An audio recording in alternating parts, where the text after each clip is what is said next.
Hey everybody, I'm Alan with Dad's Playing Games, and this is the fourth scenario from the Perilous Dark Expansion, and this is part of my campaign where I'm playing through first the Dark Alchemy and now Perilous Dark expansions for the first edition of Frostgrave. Be sure to check the details below where you'll find the link to the introductory video for this campaign, as well as some of our other Frostgrave content. And you'll find timestamps in case you want to jump to a specific spot in this video, which will be covering the Reavers Crypt scenario from the Perilous Dark expansion. The battle is played on a 30-inch by 30-inch board. The warband starts within 3 inches of a doorway placed in the center of one table edge. This is the only exit from the table.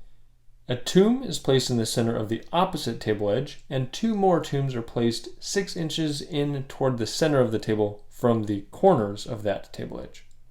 Line of sight from the entry point to the tombs must be blocked, as well as line of sight from one tomb to another. 2 giant rats are placed on opposite sides of each tomb. These enemies will only move if a warband member is within 1 inch, and they will do that to enter combat. And unique to this scenario, if a rat wins a combat, it will actually push a surviving member out of combat. Also, 2 Reaver Wights are placed next to the 2 corner tombs, and 2 more are placed, 1 in each corner on the deployment edge of the table. At the end of each turn, all defeated Reaver Wights are returned to the table with full health at a random corner. The Reaver Wights have a number of special abilities, including immunity to a few spells, taking half damage from non-magic weapons, and dealing +2 damage on all successful hits. They are also immaterial, which means they can move through terrain. During the battle, I mistook this rule for meaning they can see through terrain, thus always having line of sight, but my terrain was sparse enough that I don't think any of the wights were significantly affected by having to move around terrain rather than through it in my battle. This is the first scenario in the expansion to have traps, and at the end of each round, a trap springs on a random member of the warband. These traps include shooting attacks, undead enemies spawning at their feet, and essentially spells being cast on that member. Once all 6 giant rats are defeated, the Reaver Wights are able to rest in peace and the scenario is won. The warband gains 2 treasure tokens and recovers a Reaver's sword if they complete the scenario. Now we'll take a look at the state of Eirvathon's warband, give a brief story recap of what happened in the last battle, and then we'll get right to the Reavers Crypt scenario. In Eirvathon's last battle, he passed 4 levels and upgraded his ability to cast Enchanted Arrow, Enchant Weapon, Enchanted Soldier, and Embed Enchantment. He sold the Potion of Preservation he'd brewed, along with the Scroll of Reveal Secret he'd written, and the Sword +1 he'd embedded. Eirvathon and Jadis hired a Templar, and using a name my daughter used when we played Rangers of Shadow Deep, her name is Skyla. With her comes an infantryman and a thug that I'll be calling the Recruit. My longtime archer, who was badly wounded in the last battle, was essentially fired and rehired, but as a ranger, and I've named him Darrow. These soldiers join Bronth the Knight, Death Striker the Warhound, treasure hunters Pierre the Swordsman and the Master Thief, a thug, and a tracker.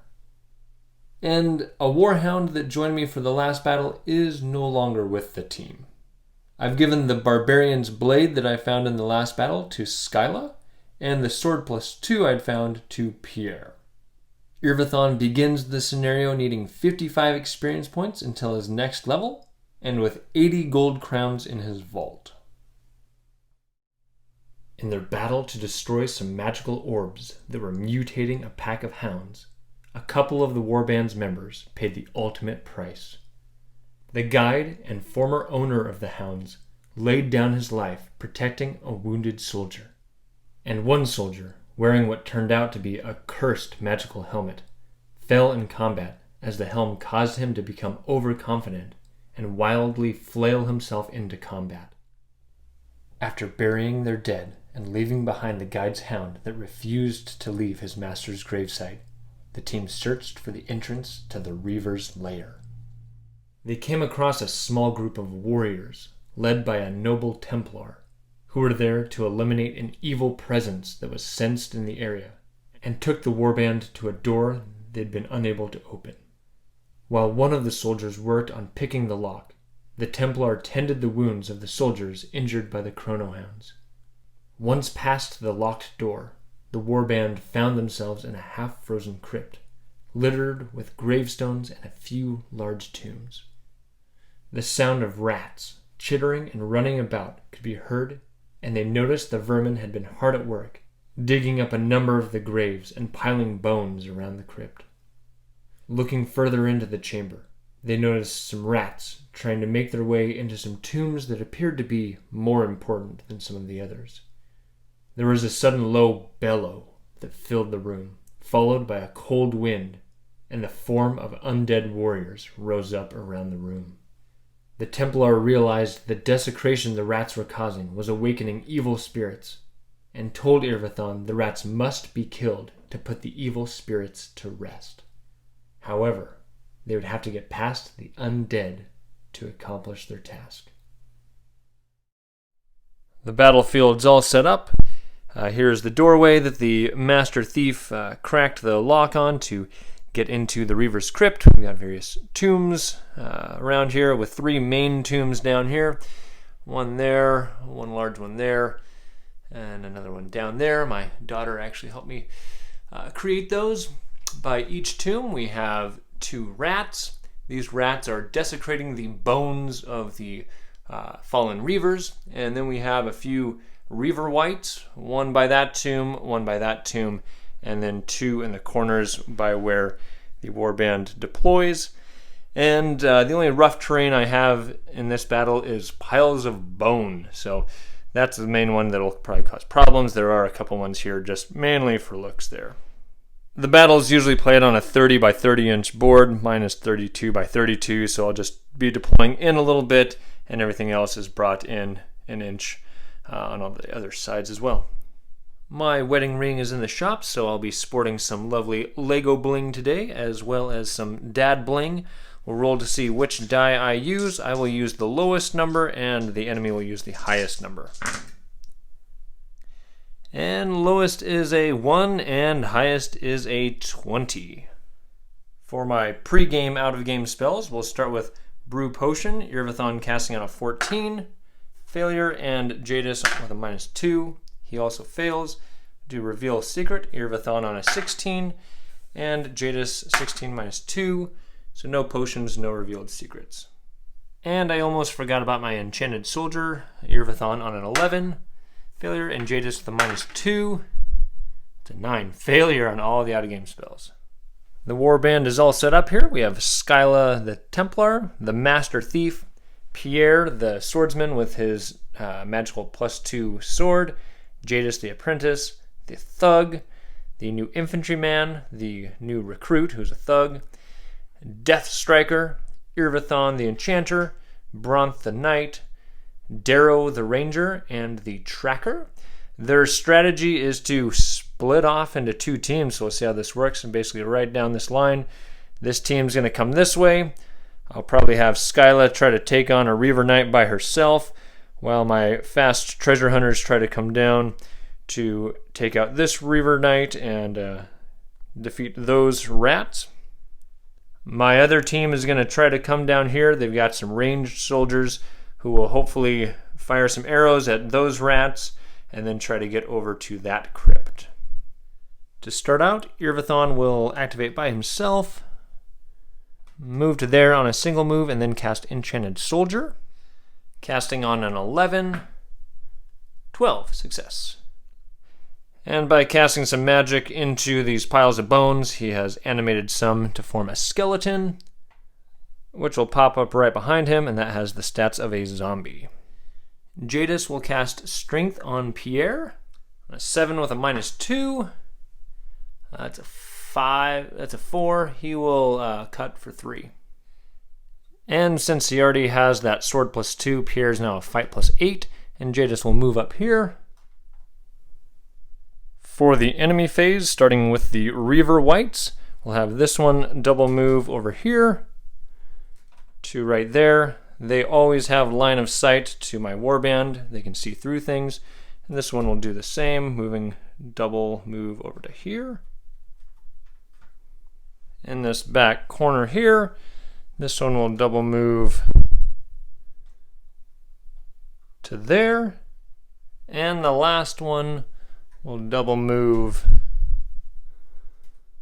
up to there. The 6 rats that are hanging out back here by the tombs will not do anything unless I have a soldier within 1 inch. At that point, it would snap into combat and attack. For my soldier phase, we'll start with the infantryman running up here. On a double move, the recruit will follow him. Bronth will double move up here behind the recruit. My tracker will run down here on a double move. Darrow will double move down here. Death Striker will double move down here, so he's within 3 move units of both spellcasters. So he could potentially activate with either one of them if needed next turn. Pierre will double move up here, right up against that tombstone. The Master Thief will follow. The Thug will run up here on a double move. And Skyla will double move over to here to block the pathway here. And Skyla forgot to put on her helmet, so she'll pull it out of her backpack, video game RPG style, and equip her helmet. And lastly, I will move my animated soldier over to here, which hopefully after some of these guys move, he will be the closest enemy to the Reaver White, who will then go after him, but have to get there on a double move. At the end of the round, one of my warband members is affected by a trap, so we'll roll to see who that is. With my enchanted soldier, I have 13 members, so we'll just count off all my soldiers, 1 through 10, Eirvathon 11, Jadis 12, and the enchanted soldier 13. Reroll anything higher. 16 reroll. 11. So of course that is my enchanter. We'll roll to see what happens to him. 15. Oh no. 15 is a curse spell has been cast on him. Casting roll 14. I've not upgraded my will stats, so this is a standard +4. 20. So the curse spell fails. And I could have empowered that if I wanted to, because it's going against a spellcaster. And also at the end of the round, if I had defeated any of the Reaver Whites, they would respawn at a random corner, but that has not happened, so we'll move on to round number 2. We'll start with having Eirvathon activate with Bronth, and he will run up here on a single move up against that terrain, and then he will cast fire an enchanted arrow at that Reaver White. He now casts this on an 8. 18, successful. This is a +8 shooting attack against +4 fight. That's a 12 against 6. That wasn't exactly what I was wanting, but the 12 does get past his 11 armor to deal 1 damage to that Reaver White. Bronth will now double move up here to right there. Jadis will now activate with just Skyla, and he will run up here. And from there, he will cast Strength on Bronth. Casting on a 7 with a -2. That's a 10 success. And Skyla will just run over here to stay out of reach of this Reaver White. For the enemy phase, starting with this Reaver White, he's a little closer to Death Striker than he is to the Thug, but he's just out of reach to snap into combat on a double move. So he will just do a double move in that direction to right there. This Reaver White with the white cape can engage my enchanted skeleton on a double move. And now we'll get some melee combat going. We'll have this Reaver White come over and engage Pierre. The Reaver White is a +4. Pierre is a +8 with strength and a +2 sword. Oh no, only 11 against 21, and that does +2 damage, which makes, actually that's 23 +2 damage. That is a lot of damage on Pierre, and he goes down. That's not good. My strongest warrior goes down on the first melee combat. We'll see if Bronth can do any better, as he gets engaged over here. Bronth has strength, so +6 against +4. I got a 12, it got a 7. So I hit. That is 1 above its armor. Now they do half damage because that's not a magical weapon. And the half damage is round down, so 1 normal damage would be no damage on that. I will stay in combat though. Over here we will have the Thug double move around all this and come up behind the Reaver White and just simply engage him. Death Striker will come up here and engage on that side, and then the Master Thief will run around here and engage and attack with double support. Let's see how he does with +8 against +4. 7 against 14 with +2 damage, so that'd be 5 damage with his armor. Well, my original plan was to have Pierre take out that Reaver White and have her come down here, but that's not going to happen, so we'll have her run up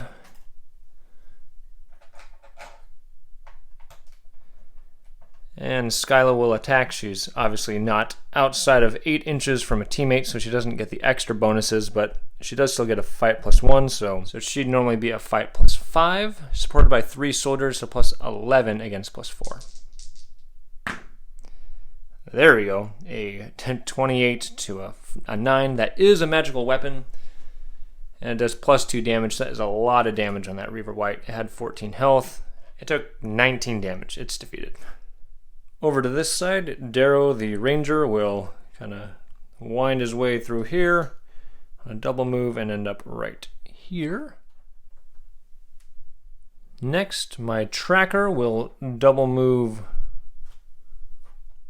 into combat behind this Reaver White. My Thug will double move over here and engage from that side. Then my Infantryman will run up and snap into combat on a single move and attack with triple support. His weapon is not magical, but with all the support, he's a +9 against +4. All right, 27 against 11. Normally that'd be 16 damage +2, so normally that'd be 18 damage, but half of that would be 9 damage. So the Reaver White is now down to 4 health, and we will roll to see who gets affected by a trap. We will do the same numbers, 1 through 10, 11, 12, Enchanted Soldier 13. Re-rolling a 1 now because Pierre has fallen. Re-rolling. 11 is Eirvathon again. This round he gets hit by 14. 14 is treat the figure as though a petrify spell had been cast against him with a casting roll of 12. Again, he has a +4 to this roll. Alright, 18, success. So that does nothing to him. Had that been successful, he would have lost his next activation, which would have been horrible. At the end of the round, since this Reaver White went down, he will respawn at a random corner. We'll go 1, 2, 3, 4. 1. So he spawns right there, which is probably the one spot I didn't want him to show up because I wanted to take a few turns to fire arrows at those rats. To start round 3, I will have Eirvathon activate with the Infantryman and Bronth the Knight. They're just within 3 move units. And we'll start out with Eirvathon casting Enchant Weapon on Bronth's sword. Casting on a 6, 12, success. Then Eirvathon will run up here past the melee to right here. Next, Bronth will attack. He's +7 with strength and enchanted weapon, and he's triple supported, so he's a total of +13 against +4, 31 to 20. That is a lot of damage. That is a magical weapon, so full damage. That Wraith only had 4 health left. This Wraith crumbles into a pile of dust. Then Bronth will run up here, ready to fight another Reaver White. And the infantryman will double move right over to here. Over here to Jadis, he will activate with Skyla and the Warhound, and he'll start out by casting Strength on Skyla. On a 7 with a -2, success. And then he will run 6 move units up to here. Death Striker will double move past Jadis right up here, getting ready to feast on some giant rats. And for Skyla, since she gets some bonuses when there's no one around her, she's going to run down here on a double move right there to let that white engage her. Now for the whites, we'll start with the boring stuff. We'll have this one down here, double move. You can move 9. And just to give my enemy AI a little bit of help, he will move there to block the ranger's arrow to the rat. Next we'll have this white attack my animated skeleton there. It's a +4, I'm a +0. I got a 14 to 14, so both hit. That would be normally 3 damage I would deal to it, but it's half damage round down, so 1 damage to it, and my skeleton takes 2 damage. And this Reaver White will turn around and face my Templar one-on-one. Skyla is more than 8 inches from any of her Warband members, so she will get the special bonuses from the Barbarian's Blade. It always gives +1 fight, but she also gains an additional +1 armor, and +2 will, and +1 more damage to that two-handed weapon. And she has strength cast on her now, so she's a +7 against +4. She only gets a 10 though against 22. She has armor of 13, so that would be 11 damage, but all their weapons deal +2 damage. So all of that setting things up for the Barbarian's Blade, and she goes down right away. For the soldier phase, for my ranger, even though the Reaver White's now blocking that rat, he can see the other rat with just 1 terrain in the way. Giant rats are a whopping +0 fight against my +2 shoot, but in 1 intervening terrain, so +1 against +2. Alright, I got a 21, so 1 rat is down. They have 6 armor and 1 health. Very dead. He will then run up and engage the Reaver White. Next, my Thug on a double move will also engage. Next, the Tracker will run over here. And from there, he has a clear shot at that rat. He moved, so +1 defense against +2 shoot. 20, another dead rat. Arrows seem to be working well on these guys. And over here, since my wall has fallen, these guys need to get moving. We'll move the Thug on a double move right there. So next turn he can head that way or that way as needed. And the Master Thief can run up here by Death Striker. My Enchanted Skeleton will choose to stay where he is, and this Reaver White will reappear at site number 3, which is right over here. And for traps, to figure out who gets targeted, 2. That would be the Master Thief. And he gets hit with 16. Alright, 16 is another curse spell. At least it's not being cast at Eirvathon this time, but difficulty 14. The Master Thief is a treasure hunter, so he has a +2 to his will roll. He gets a 5, so he is cursed. So Curse is a spell I never use. It's from the Witch School. It's got a really subtle effect, and that's why I never use it. I think it's probably the weakest spell that the Witch has in 1st edition. All it does is cause a -1 fight, shoot, and will for the rest of the game. I was thinking it was the slow spell which causes them to lose an action. So normally not a spell I'd use with a wizard, but I really like it as kind of a subtle trap effect in this game. To start turn 4, we will have Eirvathon activate with Bronth and the Tracker, and we'll start out by having Bronth come over and engage this white. He has a +7 with his Strength and Enchanted Sword, and he's double supported for a total of +11 against +4. All right, 27 against 10. So that is armor 11. So that is 16 damage. The weapon is enchanted, so that does full damage. That white is dead. Another one crumbles into a pile of dust. Next, Eirvathon will cast Enchant Weapon on the Tracker's bow. Casting on a 6. Success. Then he will run up here. Then we will have the Tracker run up here on a single move and fire a arrow from his enchanted bow. He moved, so the rat gets +1. The bow is a +3 now. 13 to 7, that is a hit. With 6 armor, that is another dead rat. Now over here to Jadis. He will run up here. And from there, cast Strength on the Thug on a 7 with a -1, -2, and that is a 0. So he fails by 7, that is 1 point of damage. For the enemy phase, the Reaver Whites are all down on this half, so we'll start out with having this one attack my Enchanted Soldier. +4 against +0. I got a 17, and it got a 21. That crumbles into a pile of dust. Then it can run up next to this tombstone here.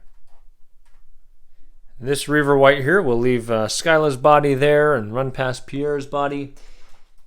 And double move to right there. And the last Reaver White will double move up to here.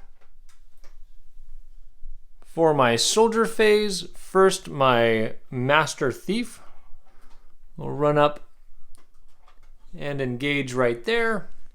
He is cursed, so he's +3 against +0. 21, that is a dead rat. Apparently that curse wasn't too bad. Next we will have the Thug run over, and he will attack the other rat. +2 against +0. 12 to 15, that rat takes a big bite out of that Thug for 5 damage. And in this scenario, the rats actually push my soldiers out of combat. So he's going to bounce back to there. Then Death Striker will run in and see what he can do. He will attack +1 against +0. Got a 9 against 10. Ah, bummer. Well, at least no damage on that. But he gets pushed out of combat, I guess. Got a super rat over there. Now over to this side of the table, we'll start out with Darrow the Ranger firing an arrow at that rat. +2 against +0. 15 against 15. On a shooting attack, a tie misses. He will then run up and engage the rat. And then the recruit will run up and engage also and attack. +4 with support.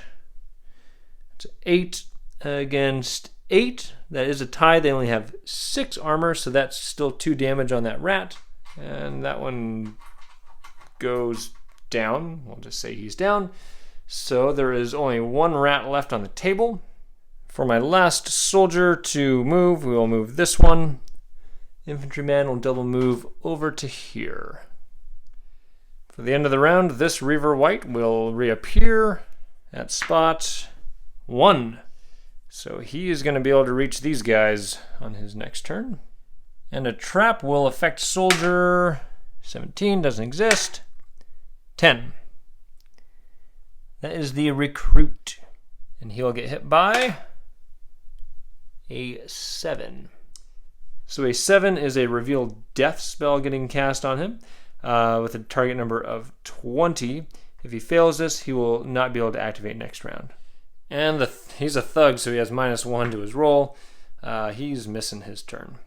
To start this turn, we will have Eirvathon run over here. And he will cast Enchant Weapon on the infantryman's double-handed weapon. Casting on a 7. There's a cast on a 6. That is successful. Then over to Jadis. This thug over here is within 3 movement units, and you can see him. So Jadis will activate with the thug, but first Jadis is going to make a move to right there. Then he's got a shot to do a enchanted arrow at that rat. He casts on 8 with a -2. That would be a 7. He will empower that for 3. Alright, he moved, and this rat should be up against the terrain there, so that'll be kind of light cover. So +3 for the rat against the +8 shoot. 20 to 8. So that is a fried rat. That was the last rat down. So yep, all 6 of them are down. Perfect timing because that white would have got there, and this one might have been able to snap into combat over here. So good timing there. So with the rats defeated, the bones are no longer being desecrated. The whites immediately disappear, and my team has won the battle. Alright, most of my warband made it off the table alive, and for surviving, I get 2 treasure tokens and the Reaver Blade. But unfortunately, I had 2 soldiers fall in combat. Of course, they were my only soldiers that have magical weapons. So hopefully they live, because that will be really expensive once again if I lose some magical weapons. So let's do some survival rolls, starting with Pierre. He is fine. His magical sword +2 is still fine. And Skyla, the new Templar with the Barbarian's Blade. Good, she is fine as well. So the entire warband has made it out of the crypt. Now we'll see what these 2 treasure tokens are. I did recently realize that I can only roll 1 treasure token on the Perilous Dark treasure table, so we will start with that. Perilous Dark treasure, 12. 12 is Ground Mana Worm Teeth. So this item basically works as if a Dispel had been cast on the figure, getting rid of bad spells cast on them. And the other treasure rolled on the standard Frostgrave treasure table is a 14, which is kind of boring. 40 gold crowns and a grimoire. Alright, we'll go ahead and roll this. This across the top, this going down. Column 2, number 8. Well, actually that might be useful. It's a grimoire of telekinesis, and that is an enchanter's spell. For after game spells, we'll start with Embed Enchantment. And we will cast that on the tracker's enchanted bow that was enchanted during the battle. Eirvathon casts on a 9. Success, we have a magical bow. And Jadis will try to permanently embed the enchantment on Bronth's sword on a 9 with a -2. That's a 4, that is a failure. We'll now attempt to cast Right Scroll, Eirvathon on a 12, failure, and Jadis on a 12 -2. Got it. He will create a Scroll of Reveal Secret. In addition to the Reaver's Sword, the Ground Mana Worm Teeth, a grimoire, 40 gold crowns, creating a bow +1, and writing a Scroll of Reveal Secret, for experience points, Eirvathon gained 120 for defeating 6 rats, 50 for defeating all the rats, 150 for having 10 members standing at the end, and 80 for casting 8 spells for a total of 400 experience points. This battle ended up being quite easy, especially compared to some of my previous battles. If I'd done my math right, I would have only lost 1 soldier in this battle, compared to 7 that I lost back in the Writhing Fumes scenario. This battle was pretty similar to the previous scenario, the Dog Days, in that I had to destroy something on the battlefield to prevent something else from respawning. The traps that were introduced in this scenario put a nice subtle twist on the scenario, but possibly too subtle, as they didn't really cause me much grief. With the loot I found, I'll be making good use of the Reaver's Blade. I might end up using the grimoire to learn telekinesis, and I'm excited that I was able to permanently enchant that bow. I got a few gold crowns and an item I could sell. However, I don't have any soldiers that I have to replace, as none of them died in that battle.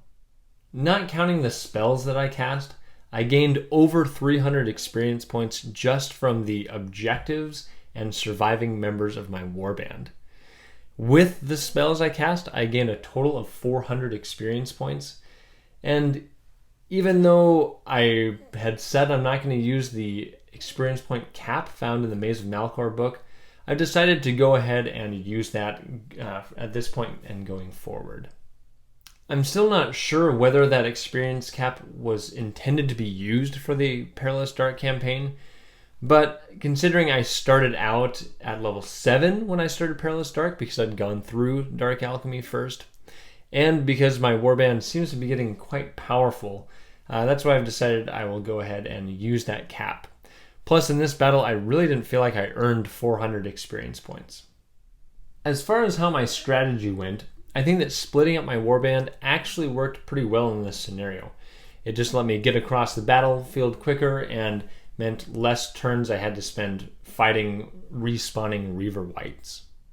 Also, I feel that this was the first scenario in the expansion where ranged units really shined. Some of the other scenarios have had enemies or targets that take reduced damage or no damage from ranged attacks, but in this scenario, being able to shoot a rat that only has 1 health point from a distance made the units quite useful. So if you come into the scenario with a thug or a thief and you have some extra gold crowns, those would be good soldiers to upgrade to an archer or maybe a tracker. My last piece of advice would be to use an expendable soldier, like possibly a warhound or a thug, to distract the Reaver wights, to keep them away from the rest of your warband. In this scenario, since the enemies will only respawn once they've been defeated, not just automatically more soldiers, more monsters appearing at the end of every round, if you can just distract them, keep them busy, then you won't have to worry about them respawning maybe next to your tomb where you're trying to get to across the battlefield. So let me know in the comments below what your experiences have been with this scenario or what your thoughts are on my playthrough, and be sure to check out the video for our next battle, the Warrens. We want to thank you for watching. If you enjoyed this video, feel free to add a like or a comment below, or subscribe so you can keep up with all the content we're releasing. And with that, I'm Alan with Dad's Playing Games, and we'll see you on the next video.